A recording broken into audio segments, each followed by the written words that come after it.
My ex slapped me at my own birthday party in front of all my friends because I refused to take him back after he cheated. So I had a special gift prepared for his new girlfriend. I announced to everyone at the party that he gave me herpes during our relationship, and now she should get tested too.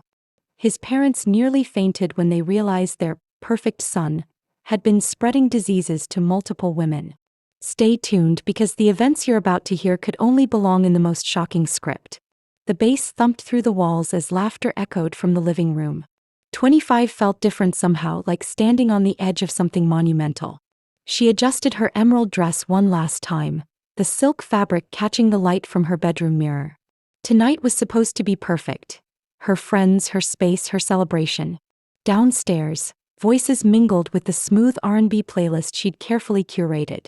Maya had outdone herself with the decorations, silver balloons cascading from every corner while Jasmine commanded the kitchen like a general, ensuring everyone's plates stayed full. The aroma of honey-glazed wings and her grandmother's famous mac and cheese filled the air. "Girl, you better get down here before we eat everything." Marcus's voice boomed from below, followed by collective laughter. She smiled, checking her phone one last time. No messages. Good. The last thing she needed tonight was drama from people who didn't belong in her new chapter. 6 months of peace had taught her the value of boundaries, the sweetness of sleeping soundly without checking her phone every 5 minutes. The doorbell rang, cutting through the music. She heard Maya's excited squeal, probably another college friend arriving fashionably late. Everyone knew the real party didn't start until after 9 anyway. "Birthday girl." Dexter's voice carried up the stairs, warm and familiar. Her best friend since high school had flown in from Atlanta just for tonight. These were her people. The ones who'd held her together when everything fell apart, who'd listened to her cry, rage, and finally laugh again. She took one final look in the mirror, straightening her shoulders. 25 and thriving. The woman staring back at her had survived the worst kind of betrayal and emerged stronger. Tonight was about celebrating that victory, surrounded by love that was real, faithful, and unconditional. Time to make some memories. The party was in full swing when she finally descended the stairs, her heels clicking against the hardwood. The living room pulsed with energy, couples swaying to the music, friends clustered around the food table, and someone had already broken out the dominoes on her coffee table. This was exactly what she'd envisioned. "There's the birthday queen."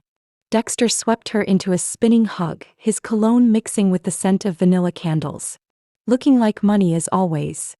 She laughed, accepting congratulations and birthday wishes from every direction. Crystal pressed a glass of wine into her hands while Kevin started an impromptu toast about friendship and new beginnings. The warmth spread through her chest. This felt like home. Then Maya's expression shifted near the front door.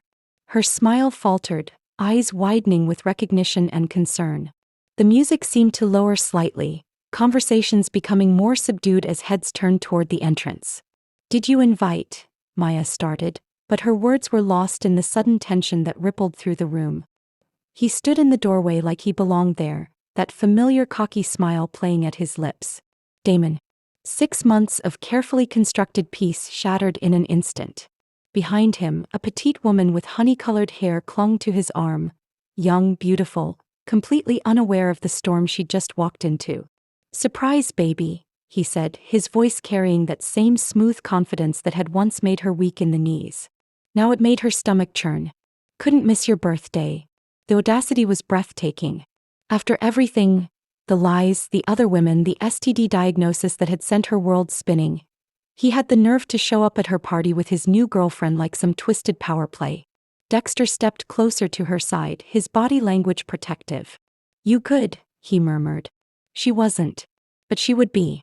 Time moved in slow motion as Damon approached, his girlfriend trailing behind like an accessory. The room had gone eerily quiet, everyone sensing the electrical charge of impending disaster. She could feel 20 pairs of eyes watching, waiting to see how this would unfold. "You need to leave," she said, her voice steady despite the chaos in her chest. "Yow."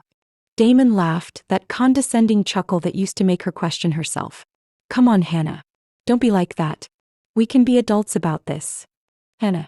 Her name felt strange coming from his lips after months of silence. She'd almost forgotten how he used to weaponize her emotions, twisting situations until she felt crazy for having basic expectations like loyalty and respect. I'm serious, Damon. This is my house, my party. You weren't invited. His girlfriend, barely 21 by the looks of her, shifted uncomfortably. Baby, maybe we should go, she whispered, finally sensing the hostility radiating from every corner of the room. No, Lexi. We're good. Damon moved closer, his cologne hitting Hannah like a bad memory. Look, I know things ended badly between us, but I miss you. I miss us. We were good together. The sheer delusion was staggering. Good together. You gave me. She caught herself aware of the audience, the young girl standing right there. What? What did I give you besides love and good times? That's when something snapped. The months of therapy, the sleepless nights, the burning shame and doctor visits and explanations to concerned friends, all of it crystallized into pure rage. You know exactly what you gave me, you piece of. His hand moved faster than thought, the crack of palm against cheek echoing through the sudden silence. Gasps erupted around them. Someone dropped a glass. Hannah's face burned, more from humiliation than pain. He'd actually put his hands on her. In front of everyone. But Damon had just made a fatal mistake. The room exploded into chaos.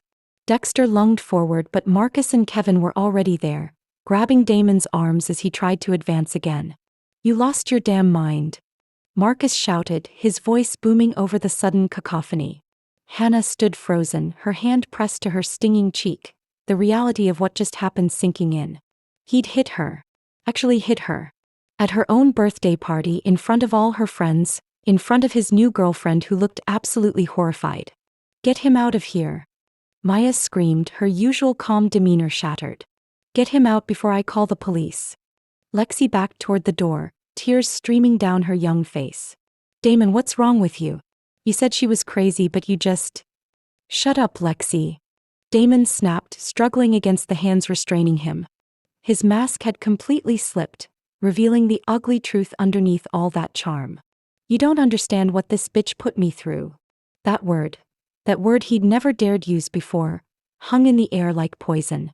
Crystal started crying. Jasmine had her phone out, probably recording.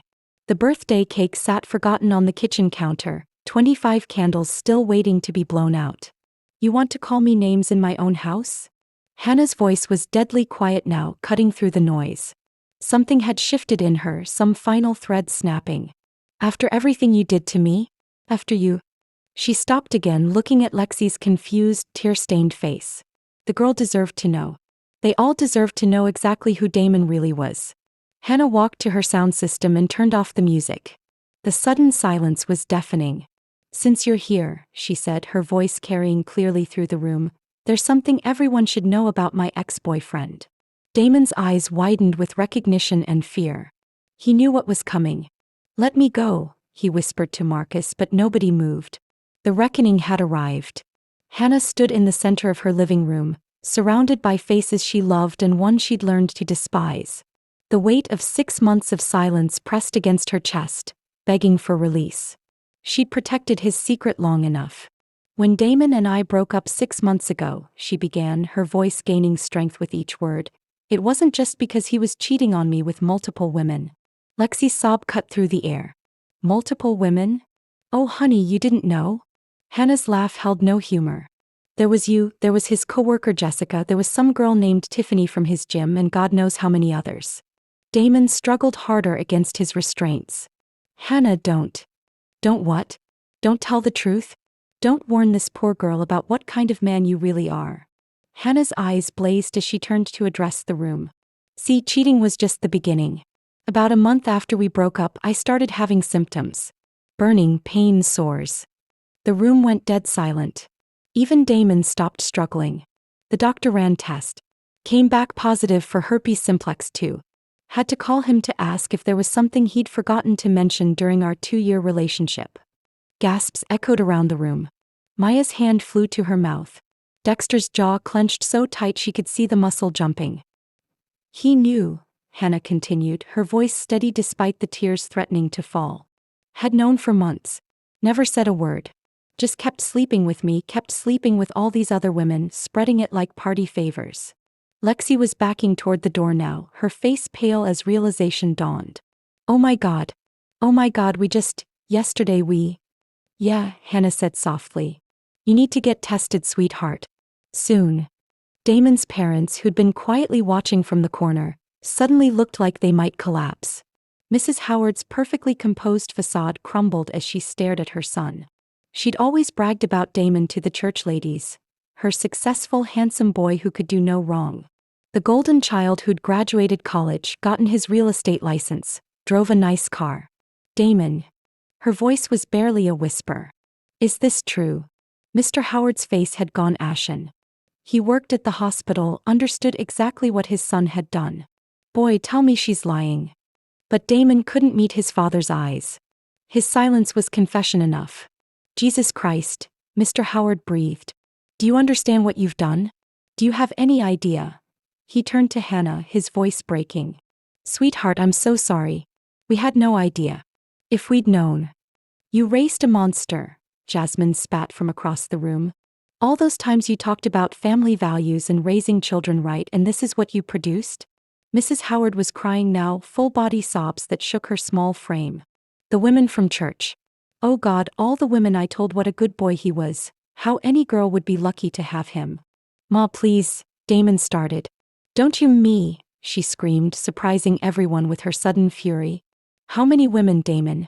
How many girls are walking around infected because my son couldn't keep it in his pants or his mouth shut? The shame on his parents' faces was almost harder to watch than Damon's panic. These were good people who'd tried their best, now realizing their son had been living a double life right under their noses. Lexi was fumbling for her purse, her hands shaking. I have to go. I have to call my doctor. I have to, she looked at Hannah with a mixture of gratitude and horror. Thank you for telling me. I'm so sorry this happened to you. And then she was gone, leaving Damon completely exposed. The door slammed behind Lexi, the sound echoing through the devastated party. Damon stood there like a man watching his entire life collapse in real time. His parents couldn't look at him. His girlfriend had fled in disgust.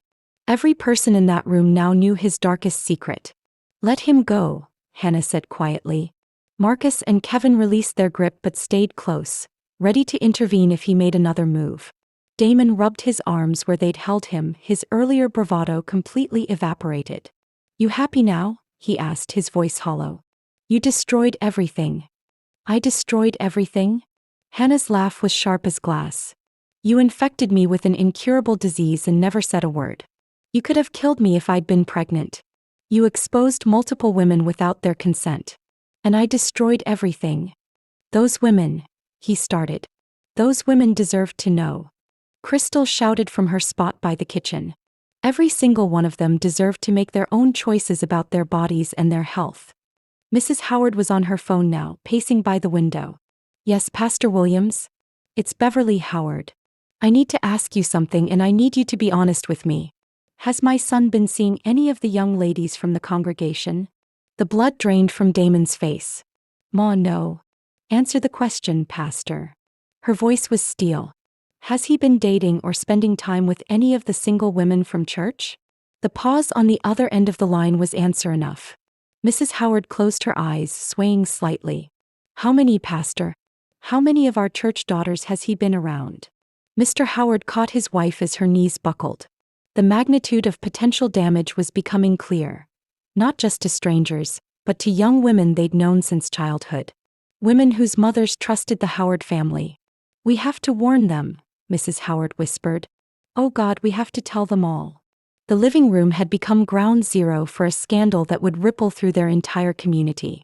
Mrs. Howard was now making call after call, her voice broken as she warned the parents of young women who might have been exposed. Mrs. Johnson? It's Beverly. I need to talk to you about Keisha and my son.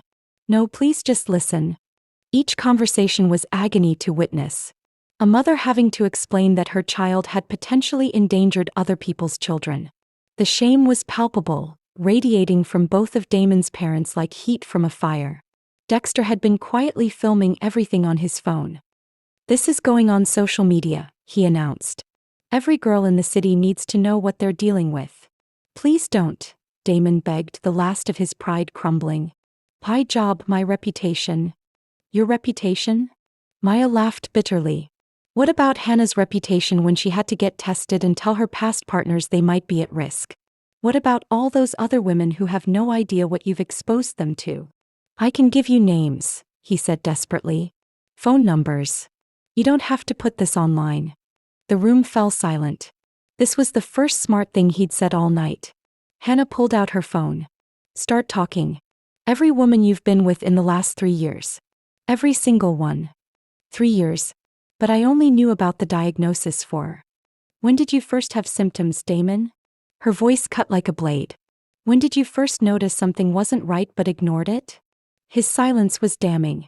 Mr. Howard, who'd been quietly listening to his wife's painful phone calls, turned to stare at his son with new horror. How long? The older man demanded. How long did you know something was wrong and keep sleeping around anyway? The truth, when it finally came, was worse than anyone had imagined. 2 years, Damon whispered, the words barely audible. I started having symptoms about 2 years ago. The confession hit the room like a bomb. 2 years of knowing something was wrong, 2 years of symptoms, 2 years of potentially infecting innocent women while pretending to be the perfect boyfriend. Mrs. Howard's phone slipped from her hands, clattering to the floor. 2 years. You knew for 2 years and you kept, with all those girls. I thought it was just stress, Damon said weakly. I thought maybe it was razor burn or. Bullshit. Marcus exploded. You knew exactly what it was. That's why you never wanted to go to the doctor when Hannah suggested it. That's why you always had an excuse when she wanted you both to get tested together. The pieces were falling into place. Hannah remembered those conversations now. How he'd deflected every time she brought up getting routine STD screenings. How he'd made her feel paranoid for even suggesting it. You manipulated me, she said, the full scope of his deception finally clear. Every time I tried to be responsible about our sexual health, you made me feel crazy for asking. Jasmine was writing furiously on her phone. I'm making a list of every girl we know who's been with him. This goes back to college now. No, please. Damon reached for her phone, but Kevin blocked him. You don't get to control the narrative anymore, Kevin said coldly. You don't get to decide who knows what about their own health and safety. Mr. Howard had sunk into a chair, his head in his hands. By God, son, what have you done? What have you done to these families? I can fix this, Damon said desperately. I'll call them all myself. I'll pay for their testing. I'll make it right. You'll make it right? Hannah's voice rose with incredulous rage. You gave multiple women an incurable disease and you think you can make it right? You think money fixes this? The reality was sinking in for everyone in the room. This wasn't just about betrayal or cheating anymore. This was about lives altered forever, about women who would carry his selfish choices in their bodies for the rest of their days. Mrs. Howard had retrieved her phone and was scrolling through her contacts with trembling fingers. The weight of what her son had done was crushing her spirit in real time. I have to call everyone, she murmured. Every mother whose daughter went out with him. Every family who welcomed him into their home thinking he was a good boy. The guest list for this nightmare was extensive. Damon had always been popular, charming his way through social circles and church communities. What had seemed like healthy confidence now revealed itself as predatory behavior. A man using his reputation to gain access to trusting women. Mrs. Howard, Hannah said gently, this isn't your fault. But the older woman was inconsolable. I raised him. I taught him right from wrong. When he was a little boy, I used to tell him that lies always come out, that the truth always surfaces. How did I fail so completely? Mr. Howard stood abruptly, his face hard with decision. Get out of my sight, he told his son. Get out of this house, get out of this neighborhood. I don't want to see you until you've contacted every single woman you've put at risk. Dad. Every single one, Damon. With their parents if they're under 21. You're going to face what you've done like a man or you're no son of mine. The finality in his father's voice seemed to break something in Damon. For the first time all night he looked genuinely afraid. Not of social embarrassment or professional consequences, but of losing his family forever. I need the list, Mrs. Howard said to Hannah. Every name he gives you I need to know. These are my community's daughters. I helped raise some of these girls. The scope of betrayal extended far beyond romantic relationships. This was about a community's trust, about families who'd opened their doors to a wolf in sheep's clothing. The reckoning was just beginning. Word spread through their tight-knit community faster than wildfire. By midnight, Hannah's phone was buzzing with calls from women she'd known since high school. Some crying, some angry, some just needing confirmation of what they'd heard. "Girl, is it true about Damon?" Keisha's voice was small and scared over the phone. "My mama just called crying, saying Mrs. Howard told her I needed to get tested." "It's true," Hannah said, stepping onto her back porch for privacy. "When did you two?" "Last summer. We went out a few times after we ran into each other at the mall." Keisha was quiet for a moment. "I thought he was different. He talked about wanting something serious, about how he was tired of games. The same script he'd used on everyone." Hannah closed her eyes, feeling the weight of all the conversations happening right now across the city. Young women calling their doctors, having awkward discussions with parents, facing an uncertain future because one man couldn't be honest. Inside, Dexter was coordinating with Maya and Crystal to create a comprehensive timeline. They'd pulled out yearbooks, scrolled through social media, cross-referenced mutual friends. The web of potential victims was staggering. "He was at Morgan's graduation party last year," Maya said, pointing to a photo on her phone. "I saw him talking to at least 3 different girls that night. And remember Tasha's birthday? He disappeared for like an hour with that girl from her sorority," Crystal added. Each memory revealed another possible connection. Another woman who might be living with the consequences of Damon's deception. The birthday party that had started as a celebration had become a war room, with Hannah's friends working tirelessly to identify and warn potential victims. Mrs. Howard had called the pastor back, requesting a meeting with the church board. Word was already spreading through the congregation, and damage control would be impossible. The perfect son's reputation was burning down, taking his family's standing with it. 3 days later, the fallout was still spreading. Damon had lost his real estate job after his employer received multiple calls about his conduct. His apartment lease was terminated when neighbors complained about reporters and angry ex-girlfriends showing up at all hours. Hannah sat in her living room, now restored to normal after the disastrous party, reading updates from women she'd never met. Social media had amplified the story beyond their local community, with women from 3 states sharing similar experiences with Damon Howard. Her phone rang. It was Lexi. "Hi," the younger woman's voice was small. "I wanted to thank you again for telling me the truth. And to let you know, I tested positive." Hannah closed her eyes. Another life forever changed. "I'm so sorry." "Don't be sorry. You saved me from potentially years of not knowing. I've already contacted the 2 guys I was with before Damon, and I'm starting antiviral therapy." Lexi paused. "I also wanted you to know that I'm pressing charges. For the assault at your party and for the other thing. My lawyer says there might be grounds for intentional transmission." The legal implications were just beginning to unfold. Several other women had come forward with similar plans, building a case that could result in serious criminal charges. Mrs. Howard had started a support group for the families affected, turning her shame into action. She'd mortgaged their house to help pay for medical expenses and counseling for the victims. "I can't undo what my son did," she told Hannah, "but I can try to help clean up the mess he made." Damon himself had disappeared. Some said he'd moved to another state. Others claimed he was staying with distant relatives, trying to avoid the legal and social consequences of his actions. But the damage was done, and the community was healing in the only way it knew how: together. 6 months after the birthday party that changed everything, Hannah stood before a packed community center, addressing a room full of young women and their families. What had started as personal devastation had evolved into a mission. "Sexual health isn't just about protecting yourself," she said, looking out at faces both familiar and new. "It's about honoring the trust that others place in you. When someone chooses to be intimate with you, they're trusting you with their future, their health, their life."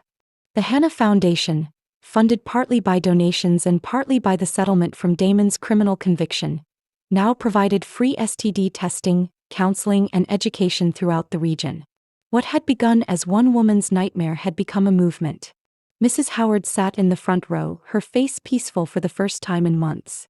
Her son was serving 18 months in county jail and would be registered as a sex offender upon release. The family had lost their standing in the church, their savings, and their reputation.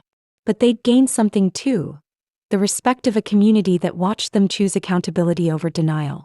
I used to think my story was about betrayal, Hannah continued. About being a victim of someone else's selfishness and lies. But I've learned that survival isn't just about enduring what happens to you, it's about transforming that pain into purpose. Lexi, now a volunteer counselor with the foundation, smiled from her seat near the back. 12 other women had tested positive for herpes as a result of Damon's deception, but all of them were getting treatment and support. More importantly, their courage in coming forward had likely prevented dozens of other infections.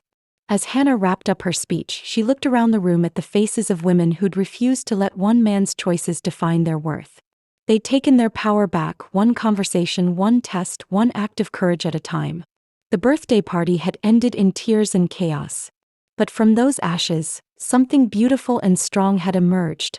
A community united in the simple belief that everyone deserved honesty, respect, and the chance to make informed choices about their own bodies and futures. Sometimes the greatest gift wasn't what you received, but what you gave to others who needed it most.